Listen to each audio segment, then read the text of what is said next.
Jeff. Vice Chair Massey here. Jeffrey Lee is absent, May show. Ken Hubman is here. Yoga Tomley is absent, May come. You got a quorum.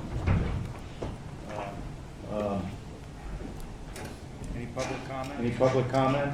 No public here. No, I'm not gonna say. No, I'm not going to say anything. I've got something to say later on. First item on the agenda is approve the draft minutes from the last meeting. The only correction I had is, since I made a motion to adjourn the meeting, I must have been there part of the time. I just missed the first part, so maybe that needs to be corrected. And I want to make one comment. I don't know who cleaned up my initial comments regarding the fire district, but I did mean to challenge the carpenter, the fire chief, and the fire board. But it was nicely done. So, Any other? Can I have a motion? so moved. All in favor? Aye. Next item is selection of chair and vice chair. So if somebody else wants to be the chair and the vice chair, raise your hand. I would say. So I think he nominated you. I'm happy to serve. I'm happy to serve. Oh, yeah. I'm also happy. So you've got a nomination section? Second, yeah. All in favor? Aye, Aye, I guess I'll vote for myself. Vice Chair, the same way. Vice chair the same way? All in favor? All in favor? Aye. Don't vote, don't fix it. Not See, vote. we're moving right through this agenda. To accommodate. Now to accommodate one of our favorite people, Paula, she has to get out of here Very quickly. very quickly to get to Pleasant Hill. So we slightly rearrange the schedule, and you're going to do our presentation on property tax. Cool. Another good year. I'm sure that you got the packet. What you don't have is my summary. I know that, and I've changed my summary this year, and I put pictures in it. Because often I will mention the name of an owner and question marks and where is that? So to help you out, I provided that. I know that Robert. It's online. Robert will have it on his. Probably doesn't have it yet because it's sent out after I do my So, first thing that I've got is not in the packet, is a 15-year history of the values and opportunities. This is your 6th year significant growth. And I know that you hired me about 6 years ago because we were looking at lackluster growth and you were saying what's going on in the depths of the recession. And it's had a really solid comeback. A lot of that has to do with the fact that there are a lot of properties in Appleton that are selling, being demoed. I mean, they're selling for $5, $6, $7 million. They're being demoed, they're being rebuilt. And then that $12 million home is being sold. And so we're seeing a lot of growth in that respect. And there doesn't seem to be there doesn't seem to be a let-up in the kind of development that you're seeing now. So what we saw was 2016-17, we're back to the good old days, where what you can expect to see in terms of growth in the future, the CPI growth that's provided for Prop 13. This year, it was 1.525%. It wasn't 2% because the CPI statewide did not hit that mark. Looking at the CPI October to August, and it's an October to October window that's used. October to August, it's 1.972. So in all likelihood, they'll finally hit that 2% that we've not had. After we came out of the recession in about 2011-12, at this point, you've never looked back. Every year you've seen solid growth. And if I were to go an average for the last 15 years, the growth has been 7.86% on an annual basis. So if you're doing a 5-year projection, and we've been talking about that, it's not unlikely, absent another recession, that we could see 6, 7, 8% growth on an annual basis if we continue to see what's happening in Aberdeen in terms of sale prices continue to grow and the new construction that we're seeing. Let me just interject. Can I ask Assistant Deputy City Manager and our Finance Director. What we project in our budget is 3 or 5%, 3 or 5%. Is it 3 to 5? Okay. Okay. Got some money. We're very. Well, and I'm concerned, when we come up with our presentation to you in terms of, in February, we come out with a model. That model is conservative. We put what we know. We know what the CPI is. We know what growth you're going to see during the sales transactions. I don't know what building activity is going on. You're going to share your building. So you plug that number in. If you choose not to plug that number in, that's your cushion. Okay, Prop 8s are pretty much hard. They are. They've already been washed through. Look at that. Because that was one of the things that we kept expecting to dampen everything. Right, you know, in this county, I think just about every city has come back. I was in San Mateo a couple of weeks ago, their median price is 40% higher than this county. This county has come back. Looking at the town of Atherton, you've outpaced the growth that we saw in the county of San Mateo every month. Recovery, home sales, they play a lot. We're a bigger community, we have a little bit of commercial, but we, for the most part, the residential. the residential growth in the town of Atherton increased $678,000 that accounted for about 92% of all the growth that we saw in town. And that sets the trend for the 8.2% growth. As I've mentioned a couple of times already, the residential increases are due largely to property selling for more than the assessed value.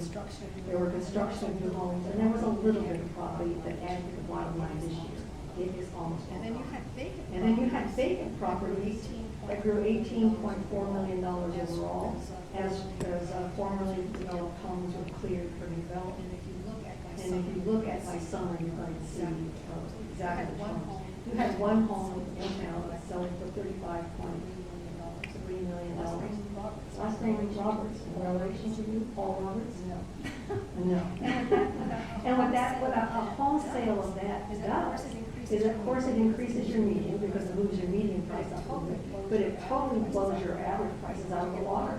If you get one aberration and your average doesn't make sense anymore. There actually was another one, Yes? 237 Atherton Avenue for over 30 million. Who are these people? I say the same thing about. I said the same thing about, the median price in San Mateo was 1.5 million. And the median price? Who can afford to live in? Well, blue collar worker can't afford to live there. They're living in New York and, Okay, the highest value sale. Okay, the highest value sale between 2015, 16, and 16, 17 was at 119 Toulouse Avenue. That sold for 35.5, And the top 40. And of the top 40 value changes, only one reported lower value this year than last year. All the changes were directly related to property selling for more than the assessed. So that means you had 39 homes at least that sold for more than the assessed. And to look at the Prop 8s, this is in your book. We started this year, 2015, with 82 homes that still were undervalued because they've been reduced. That was only about 3% of all the homes. Of that 82, 72 saw an upward increase in value. The pool we were looking to restore was $76 million. We restored 41 in 1 year. So what we're going to see is a little bit of dribbling coming in, but they're not going to boost up your water line. They're going to help you, yes, but they're not going to boost it. And as we start this year, we've got still about 53 homes that was requiring increase in still $54 million. So I had arrows that were pointing to that. And 54 million. This report shows your This top report 40 shows your top 40 value changes. I started going through the list and looking at the reasons for the changes. And in every case, it was the same as I mentioned. Every single one of them. Even the one that went down sold for less on the development. And this is the summary report. The detailed report that follows this has a column that says transfer amount. And you can see that in the case of the 119 Toulouse Avenue, the property was valued at $10 million. It sold for $35 million. Now, the next property at 172 Toulouse, this property had been in the family since before Prop 13. The value was $352,819. It sold for $13 Property that was 5 million sells for 16. Property that was 5 million sells for 16. 10 million sells for 17. 1 million sells for 10 million. So these properties are significantly impacting your growth as we continue to roll through. Through the chair. A quick question. Sure. What about, how do these people handle the capital gains? How do they, do you know if there's 1031 exchanges and rolling that up? It does not appear to be. It appears to be a sales transaction. One of the benefits here is that if someone sells a home, and they sell that home for $17 million, and the value on the roll is $500,000, and they move them in, and they may our house that's $3 million. They get to transfer that $500,000 Prop 13 base if they're looking for sale. So they get to still pay taxes on that lower value home per Prop 60 relief. That's just property tax. That has nothing to do with. No, they pay the capital They'll pay the capital gains, they've got money. There's just the exclusion, whatever it is for a couple, but it's Yeah, it's not gonna be a lot. tax bills are big. Particularly if they bought that house, for $80,000 back in 1970, and now it's, it's selling for a couple of $16, $17 million. There is a huge capital gains to pay on that. I'd like to sell my home for $17 million, pay the capital gains for that. Mr. Chair, with all due respect, I mean, we're representatives of residency. Yes. We have to be, we're not gonna be as excited about this. This is people that we're supposed to technically represent. This is what they do. This is what they do. This is part of our, this is part of our constituency. They're buying their ways, they're putting this Yeah. Wow. Wow. A lot of this stuff is their time. And so a lot, but, we're also losing some longtime residents, right? And what's to say that some of these longtime residents, they have deceased, and so then it goes into, death of basis or something to the heir, and then they sell. Right, well, it doesn't go stepped up, it gets transferred along. If the heir is child or grandchild, it does not get revalued when it gets transferred. But if it's a spouse. Spouse is not get revalued. Because we have Mayor, you were talking to ask the chair, so now I'm asking the chair for permission. If that's permission. So there's a third generation family living across the street from my home. That's wonderful, and one of the reasons that they are able to do that is because of what you just mentioned, that they don't have to deal with something changing. They're a very important part of it. And they're a very important part of the fabric of our community. So important. What often happens, and it happened in my case, my husband passed away. My home was in a trust. It went to me personally, went back into my trust. Well, when it went to me, the assessor in Los Angeles County assessing the trust and increased the value. And I go, wait a minute, it's still in my family. And he reduced the value because the assessor doesn't know just because someone has the same last name that they really don't know. So it's up to the owner, the new owner, to go to the county and say, I am legally the heir, I'm the son, the grandson, and So the thing that should be interesting to this group, particularly in light of our last meeting, is a well-constructed property tax that affected the commissions that are being paid on the sales that are occurring in this town would be a significant amount That's a business license tax. of increased revenue. In 2016. In 2016, and that's going to be the data that's going to be driving your 2017-18 data. We've had properties that have sold, and when properties are selling today, they are increasing by 100%, so they are doubling when they're selling on average. And that's added $228 million to your bottom line. In order to move you up 1%, you need to find $95 million in value. So this is the equivalent to 2.4%. We get a 2% CPI, we've got 2.4% here, so now we're at 4.4% out of the box without any new construction. And new construction is really better values of growth. So if you can go in and visit. So if you can go to your building department and say what properties were completed in terms of new construction in calendar year 2016, those are the values that are going to be the boost that gets you into the 6, 7, 8% budget in next year. Consistent with that. And consistent with that happens.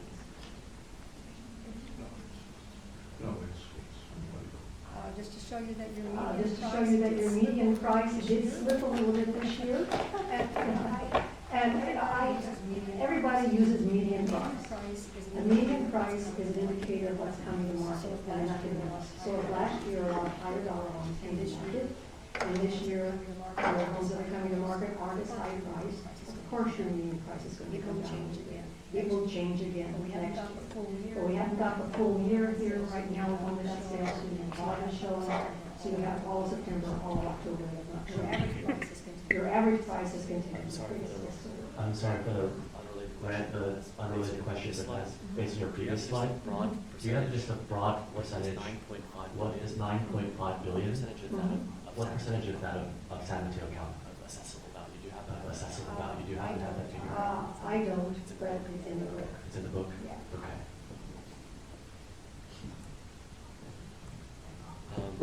The book that we were given.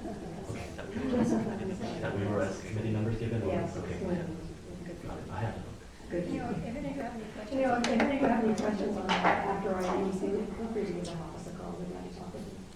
So in budgeting next year. So in budgeting next year, probably the CPI is probably going to be 2%, it's very close to that now. You still have 53 homes awaiting properties, but as we talked about, it's not going to be a lot to your bottom line. We're going to see the. We're going to see the 2.4% plus being added in terms of new sales in town. So as we're looking right now, we're at I'm assuming 4.4. we're going to get. I'm assuming you're going to get something on the bottom line So from I'm giving you properties. 31%. So I'm giving you a 31%. Not a lot, but that's pretty close. Not a lot, but that's pretty close to what you got this year. And And without any new construction, this is lower than you've seen in prior years. And again, if we can quantify the new construction and it comes in at 3 or 4%, that's going to be a lot to your bottom line. That's the number. That's the number we usually do. Yes, without the new construction. So the new construction. Remember that. Remember that when properties sell mid-year and supplementals are paid, those are pooled countywide. So you're sharing what's happening in Redwood City and in Colma and in your city, as they are sharing what's happening in their city. So we know that you've got a lot of new construction, but a lot of other cities have a lot of commercial construction that's coming on mid-year. New apartment buildings that are being occupied mid-year, and those supplementals are going out, and you get a share of all that supplemental revenue. So Ms. Cone, if I pay those portions of my property tax right now, Mhm. as we do like last week, then that's shared by the entire county? County or portions of that. County of portions of revenues they receive it to each city based on your share of the entire revenue countywide. And that doesn't Prop 13 is about to get that computer, so they have to figure out the easiest way to get the money back to you. That's for sure. So, This fairly quickly. after this fairly quickly, any questions? Restate what you said. Restate what you just said. The total property tax The collected. total property tax collected is divided up, You take our you take percentage of our, revenue the from our percentage of town. revenue from our town as it relates to the total. So let's say if the entire county. So let's say if the entire county collected $10 million, Right. and you were having to get that That fraction. fraction. You get that fraction of every tax dollar paid in the county. That keeps.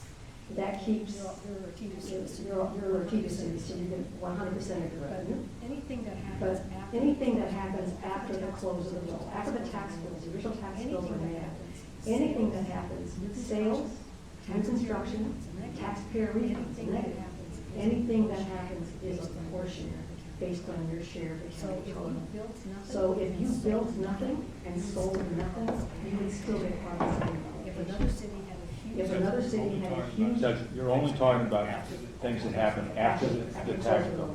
Okay, that makes a little more sense, but Why don't they why don't they add it just add it where it belongs? because. Where it belongs. because they don't have a system that allows them When to. Prop 13 was adopted. When Prop 13 was adopted, the task was, how do we get the money back as quickly as possible from what we collect? And that was to put it on a ratio system. So a dollar comes in, they know what share everybody gets, they cut the check and they send it out. And that was the easiest way of doing it. I will tell you, with the computers we have now, they can get the revenue back to the parcel level. But they're not buddies standing up and saying, let's break what we have and do something. Would that require, It would require or no would be It for, would require no legislation. Legis- Yeah, the legislature would have to do that. just like the frozen ratios we use that the library gets, or the Yes. fire district gets? Okay. Good question. Any other Good questions? All right, thank you very much.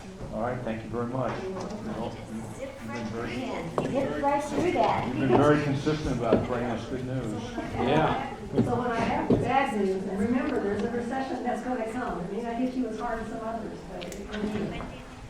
So when do you think that's going to Well, since you're asking, you know, You'll be turned down. That if there is a trade war, we somehow involved in trade, I've been hearing that those cities with ports, so LA, San Francisco, San Diego, Long Beach, that those, we've got jobs that will, people lose their jobs. And they lose their jobs, they may lose their homes, and so whether it's going to be global California or along the coast, which are usually the ones that are the first to go in, the first to come out of the recession, it may only impact them this time. Who knows? Oh, yeah. And that would be near term for the long-term war. We're not talking when we get turned down. There are no term limits. We may not get reelected, but that would happen either. We may not want to run again. Let's put it that way. Thank you very much. Let's move on, move backward now to item number 5 on the agenda. We've got 2 gentlemen here from Nikolai, and their news isn't quite so peachy. Yeah. Hopefully we can explain it. Hopefully they can explain it so we can understand it.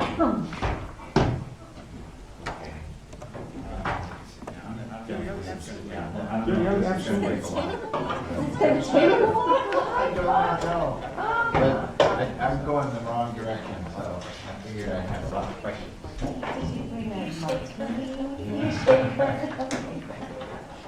Thank you.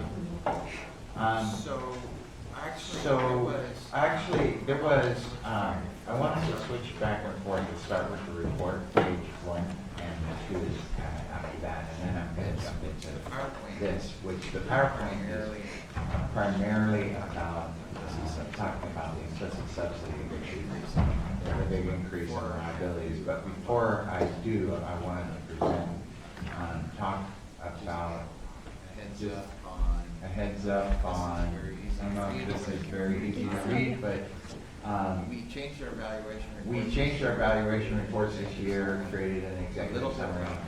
A little bit about me. In years past, you might have met Doug Tucker, who he and I worked together 25 years ago back at a global consulting firm, and then we kind of diverged after working together for 10 years. And he went to Nicolay Consulting. And he went to Nicolay Consulting, which was doing your work. Then Just a year ago,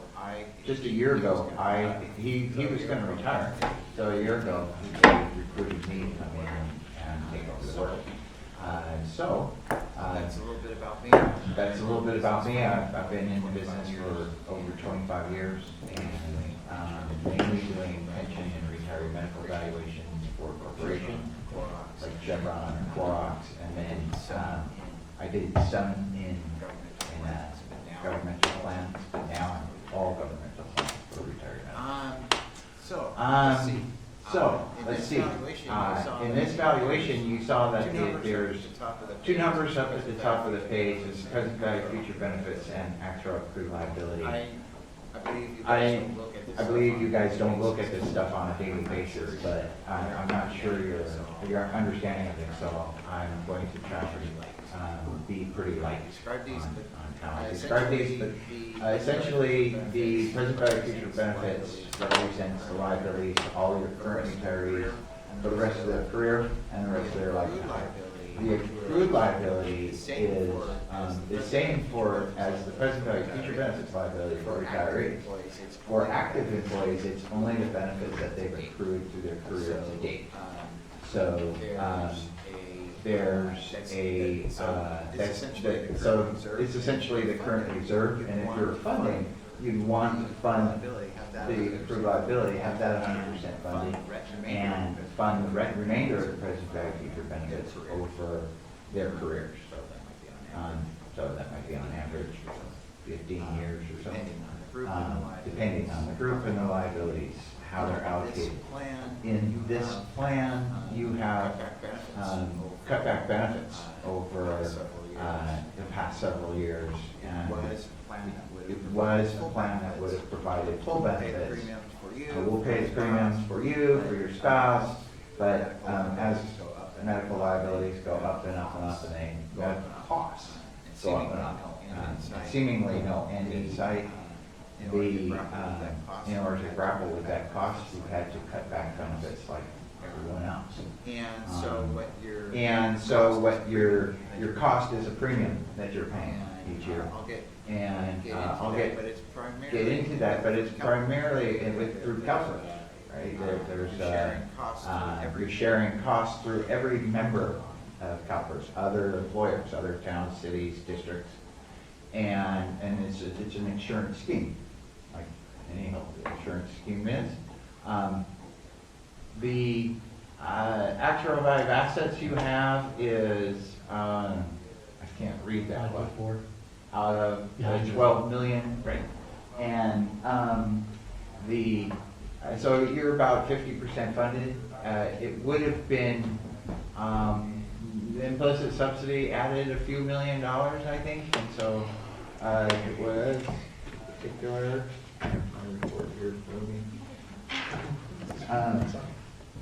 You could look at the next. I'll do it. Next. Yeah, if you could just give me a second, Oh, it's on? You're broadcasting outside. Well, the feedback, I think it's a feedback loop. No, I don't think it's that, George. It's not the speakers, but it's a feedback.